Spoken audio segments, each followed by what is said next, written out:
Vous êtes bien sur la télé qui vous parle, mesdames et messieurs, merci de nous préférer pour vous informer au sommaire de cette édition. Je réitère l'appel que j'ai lancé à tous les Sénégalais, où qu'ils se trouvent, de se mobiliser derrière cette équipe. Ce sont les mots du sélectionneur national Aliou Cissé avant de s'envoler pour Doha. El Tactico appelle à l'union des cœurs pour une compétition réussie. Supposée tension de trésorerie au Crédit Mutuel du Sénégal, le collectif des salariés balaye en tous l'information. Selon l'institution, aucun problème de liquidité n'est à constater. Vous entendrez leur porte-parole dans ce journal. Et puis visite des nouveaux bâtiments de l'INEFJA à Thiès. Le ministre Cheikh Oumar Anne règle une vieille doléance et promet de renforcer le secteur éducatif. Les pages internationales et sportives mettront fin à tout ceci. Bonsoir, bienvenue à tous.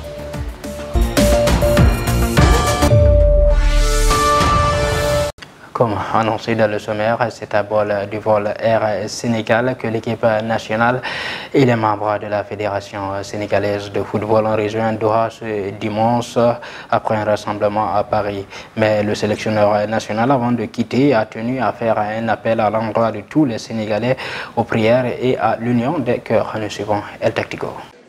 Dire aussi, je l'ai déjà fait en conférence de presse la dernière fois vendredi, bien sûr faire un appel vraiment à tous les Sénégalais partout où ils sont, que ce soit au Sénégal ou à l'extérieur de ce pays, de se mobiliser derrière cette équipe. On a besoin de leur prière, que de la même façon qu'ils l'ont fait à la dernière CAN, qui est l'union des cœurs, et que les prières vraiment vont à l'endroit des Lions pour qu'on aille justement représenter le Sénégal et le représenter dignement. Non, pour l'instant, je crois que c'est d'abord le ministre qui est venu nous dire au revoir. On va s'arrêter sur ça. Je crois que c'est une cérémonie qui va vers ça, qui accompagne les Lions. Sadio Mané, on parlera de ça un peu plus tard. Mais ce qu'on peut dire seulement, c'est que nous sommes très heureux que le ministre soit avec nous pour nous accompagner. Tout cet espoir-là que les supporters ont en nous, qu'on soit digne de ça.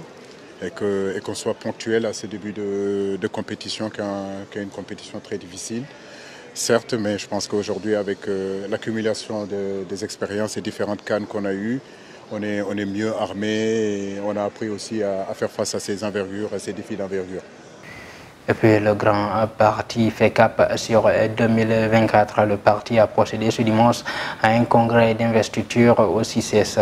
Les congressistes ont officiellement porté la candidature de Malick Gakou pour l'élection présidentielle prochaine.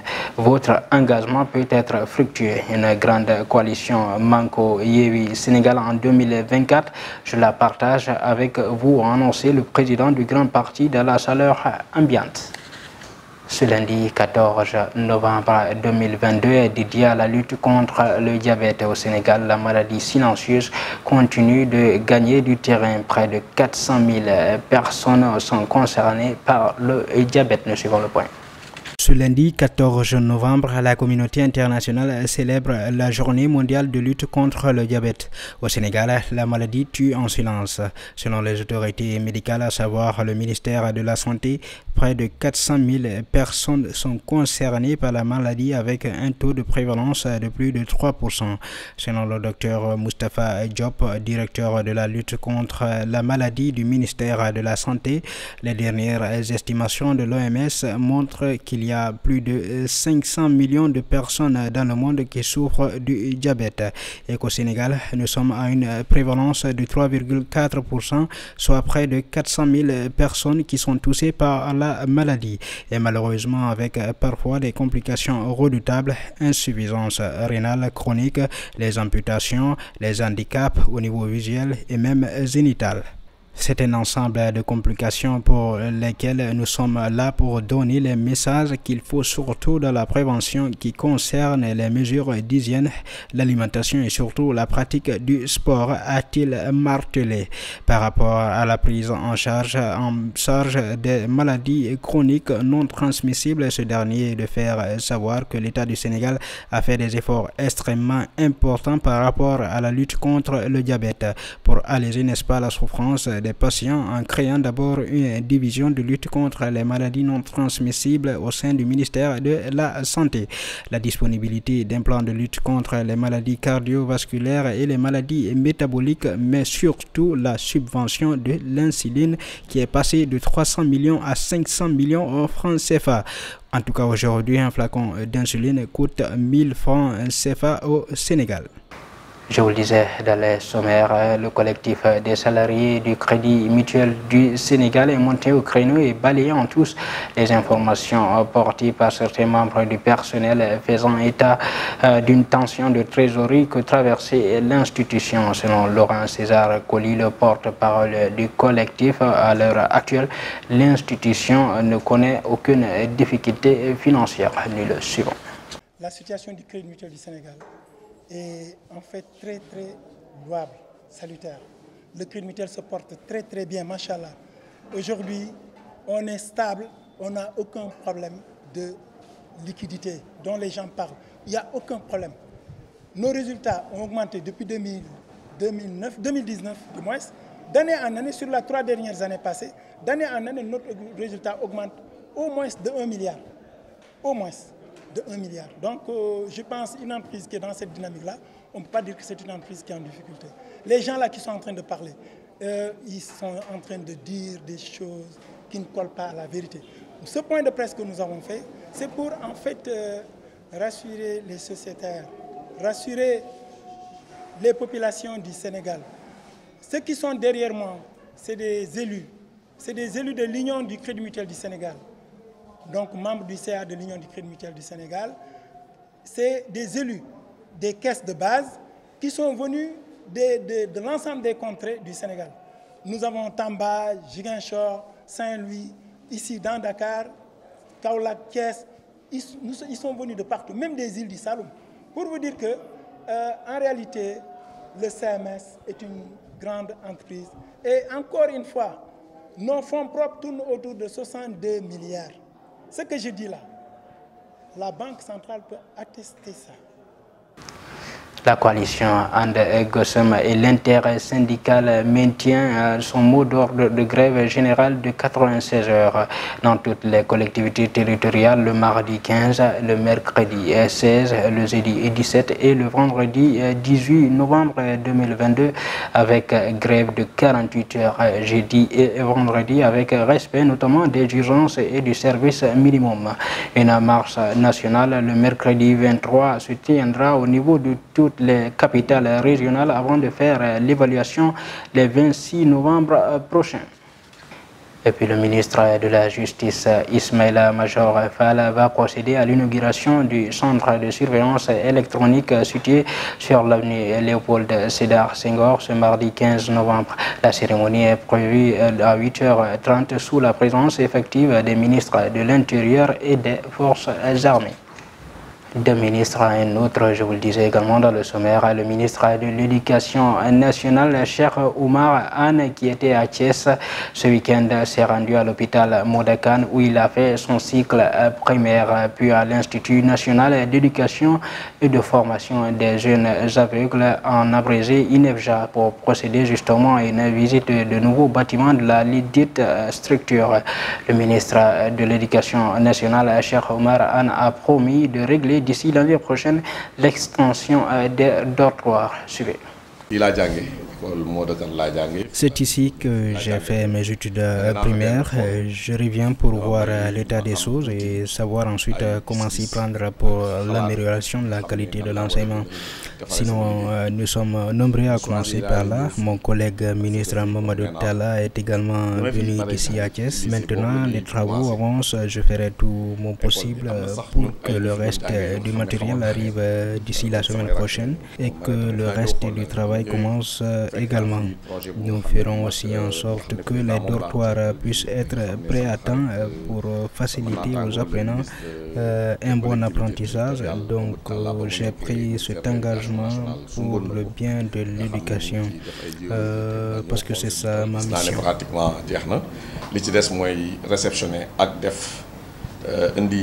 La division des investigations criminelles a procédé au démantèlement des labos de lavage de faux billets à Malika. Les faux monnayeurs ont été pris en flagrant délit avec des billets d'or.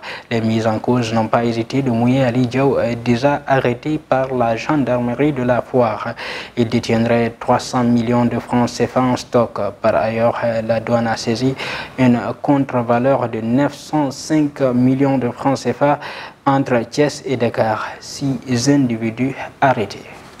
Voilà pour l'actualité nationale. À présent, place à l'actualité internationale. République démocratique du Congo.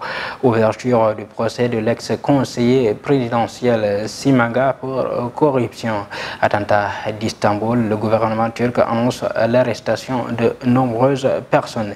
Et puis à Bali, Joe Biden et Xi Jinping à la recherche de la bonne voie. Nous suivons le point. L'ancien conseiller stratégique du président Félix Tshisekedi, Vidi Simanga, est jugé ce lundi 14 novembre par le tribunal de paix de Kinshasa Ngombe. Placé en détention le 21 septembre dernier à la prison de Makala, puis libéré une semaine après, il est dans la tourmente depuis la diffusion en septembre dernier d'une vidéo où on le voit proposer un accès aux mines en essence d'une commission. Le parquet de soupçonne de corruption passive et trafic d'influence. En Turquie, une explosion a frappé ce dimanche 13 novembre dans l'après-midi une artère très fréquentée d'Istanbul, l'avenue Istiklal, avenue piétonne et commerçante. Un bilan officiel fait état de 6 morts et 81 blessés à ce stade, d'entre eux en état grave. Le gouvernement turc qualifie l'explosion d'acte terroriste et annonce que des suspects ont été arrêtés. En Indonésie, à partir du mardi 15 novembre, les pays riches et grandes économies émergentes se retrouvent pour le sommet du G20. La première rencontre en présentiel depuis la pandémie de Covid-19. Les dirigeants ont un programme chargé au moment où l'économie mondiale tangue sous la pression de l'inflation, des crises énergétiques et alimentaires largement alimentées par la guerre en Ukraine. En ce qui retient l'attention, c'est surtout la rencontre entre les présidents américains et chinois. Les deux hommes se voient pour la première fois depuis l'arrivée de Joe Biden à la Maison-Blanche il y a bientôt 2 ans. Et les deux présidents arrivent tous les deux renforcés dans leur fonction.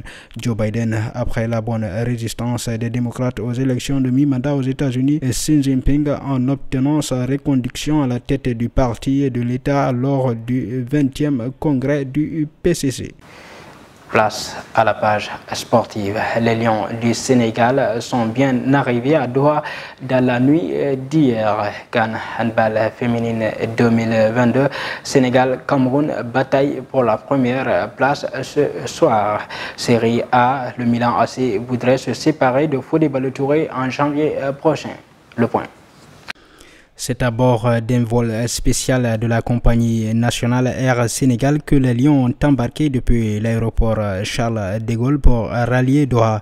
À bord, Aliou Cissé, les joueurs, le staff technique et des proches des joueurs. Il faut noter que pour cette campagne, le budget prévoit de prendre en charge 2 personnes pour chaque joueur. Certains y sont déjà, alors que le ballet des nations participantes a déjà commencé au Qatar.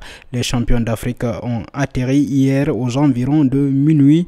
Notons qu'ils vont loger au Al Dubai Hall qui sera leur camp de base. CAN Handball féminine 2022, le Sénégal, pays hôte de la 25e édition du championnat d'Afrique des nations féminines de handball, tentera en début de soirée au stade Omnisport de Diamniadio à 20h de sceller la première place du groupe C. Il s'agira donc de départager les Lions de la Teranga et celles indomptables qui comptabilisent 4 points pour avoir enregistré 2 victoires en phase de poule contre Madagascar et face à la Côte d'Ivoire. Et puis le Milan projette de se séparer de Fodé Ballo-Touré dès le mercato d'hiver de janvier pour faire de l'espace dans son effectif en vue de l'arrivée des nouvelles recrues. Deuxième de la Serie A à la trêve pour la Coupe du Monde, le Milan AC pense déjà à la prochaine fenêtre des transferts. En effet, selon les informations de Sempre Milan, le club rossoneri projette de recruter Hakim Ziyech dès le mois de janvier pour renforcer son attaque à la demande de Stefano Pioli. Pour ce faire, car le club veut d'abord alléger son effectif et sa masse salariale en se séparant de certains joueurs comme le latéral sénégalais Fodé Ballo-Touré ou encore le jeune milieu de terrain tricolore Yacine Adli. Le transfert de Ziyech s'estimerait aux alentours de 20 millions d'euros avec un salaire de 6 millions d'euros net par saison. Mesdames et messieurs, voilà qui met fin à cette édition d'information. Tout le plaisir a été pour moi de vous servir. Restez en compagnie des programmes de la Time for Africa, les meilleurs.